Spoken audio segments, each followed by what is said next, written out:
मित्रो आज जेवणाला बघा काय बनतं इकडं. आज काय बनवत आहे जेवणाला? आज पुरणपोळी, हां, काळी रस्सी, भजे, कुरडया, पापड्या सगळे. म्हणजे आज सगळा सणच बनवताय तुम्ही. हो, आज पूर्ण एक सणाचा कार्यक्रमासारखाच आहे. हा ना, तिकडं पुरण वगैरे ठेवलं नाही का? हो, लाटणीचं काम चालू आहे. आणि इकडे सगळ्या आपल्या वारकरी महिला पोळ्या बनवत आहेत. आणि आता हे आमटीसाठी आहे का? हो, वा वा वा. पोळ्या किती बनावं लागतील तरी? या 1000च्या आसपास. 1000 पोळ्या बनावं लागतील. म्हणजे प्रत्येक जण किमान 2 तरी खाईल. तरी अडीच दोन हा, 2-2.5 खाणारच. आपले माणसं आहेत, 2.5 ते 2 पोळ्या खातात. 2-2.5 पोळ्या खातीलच. थकली आता इथे निवांत त्याच्यामुळं हां, जेवण जेवणाचं टायमिंग मी एकदम व्यवस्थिशीर बरोबर बरोबर. नाही तर रोज आपलं धावपळीत असतं.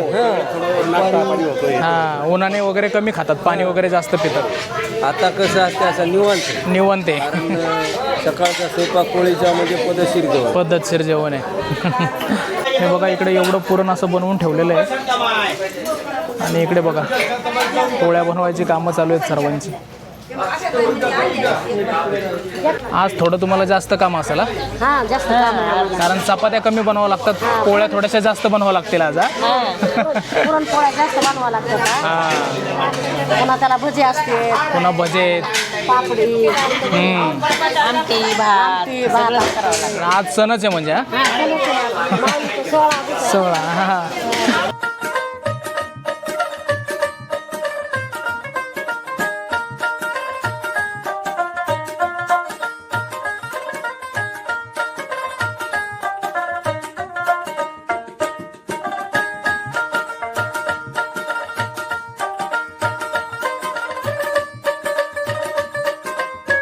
8 पोळ्या टाकल्यात ना. चला आता आमटीसाठी तुम्ही इकडं मसाला वाटून घेताय ना. घ्या घ्या घ्या. तिघं मिळून वाटतायत बघा. करा चालू. पाटावर करायचं, पाटावर. इथं पाट नाही आता. चला सगळ्या आजी पण आता एकदम आधुनिक झाल्यात बघा.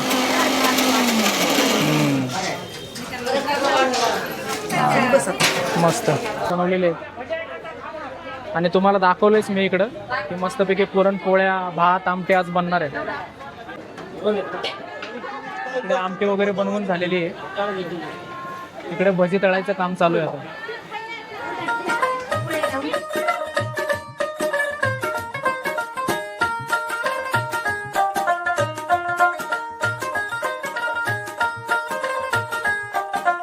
सर्व वारकऱ्यांची पंगत अशी आता इकडे बसलेली आहे. मागं जे आचारी आहेत, ज्या महिला वारकरी आहेत ना, त्या पोळ्या वगैरे बनवत आहेत तिकडे. तर मस्तपैकी जेवण वगैरे केलं आम्ही, थोडासा आराम केला. आणि आता सर्व दिंड्या आहेत ना त्या आपापल्या क्रमांकाने मार्गस्थ झाल्यात. आता पुढं गेल्यावर आहे ना उभं रिंगण येणार आहे. त्यासाठी आम्ही थोडंसं पुढं चाललो आहे. बघूया आपल्याला उभं रिंगण पाहायला मिळतं आहे की नाही. ऊन एकदम कडक आहे आणि समोर असं थोडंसं आभाळ पण आलेलं दिसतंय. बघूया चला. असं वाटतंय पाऊस आला तर बरं होईल, कारण नुसता घामघाम झाला आहे.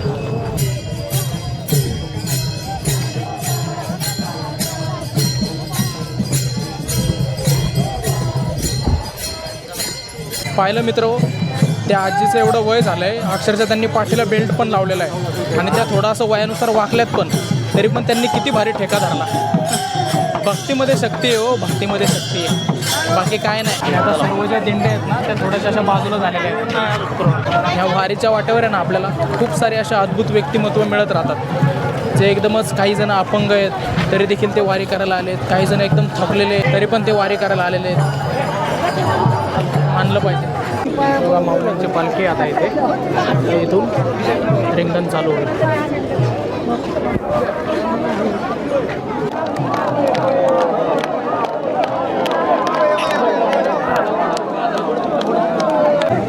माऊलींचे अश्व गेलेले आहेत आता.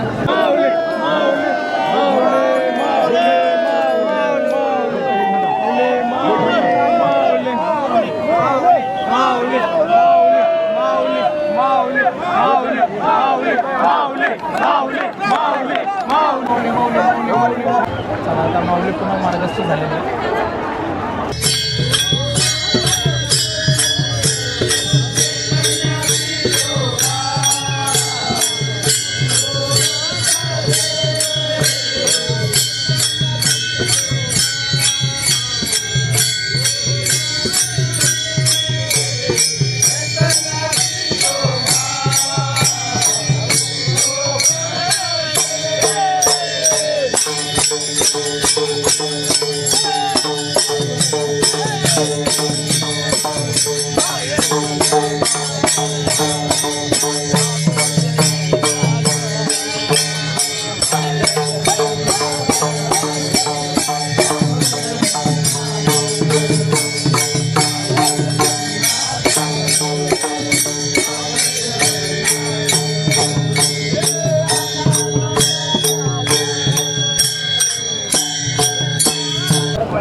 दुसऱ्या दिंड्यांचा जो मुक्काम आहे तो इकडे असणार आहे. त्यांचे पालं पण लागलेत बघा इकडे. इकडं महाराजांनी मक्याचं कणीस घेतलेलं आहे उकडलेलं.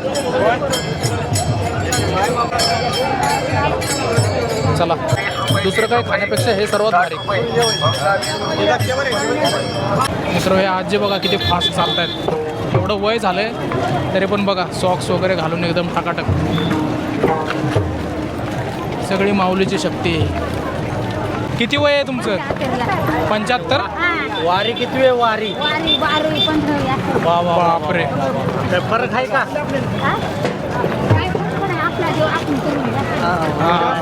किती नंबर आजीचं 75 वर्ष वय आहे तरी पण आजी किती तुरू चालत होती मस्तपैकी नाही का. चला आता आमचा मुक्काम जवळच आलेला आहे. बाजरीची भाकरी, पिठलं, ठेचा. आपला जो प्रवास झाला तो लोणंद ते तरडगाव असा झाला. अंतर कमी होतं, ऊन वगैरे भरपूर होतं आणि सर्वात विशेष म्हणजे उभं रिंगण पार पडलं. त्या उभ्या रिंगणामध्ये ना 2 अश्व असतात. त्यातला एक अश्व असतो चोपदारांचा आणि दुसरा अश्व असतो तो माऊलींचा. आणि जसं ह्या उभ्या रिंगणाला सुरुवात होते, ज्या सर्व दिंड्या आहेत ना त्या अशा दोन्ही बाजूला होतात आणि माऊलींचं अश्व असं त्या दिंडीच्या मधून धावतं. आणि तो जो सोहळा आहे ना तो पाहताना अक्षरशः अंगावर काटा आला. एक अविस्मरणीय क्षण होता जो मी पहिल्यांदाच एवढ्या जवळून अनुभवला. तुम्हाला देखील दाखवण्याचा प्रयत्न केला मी.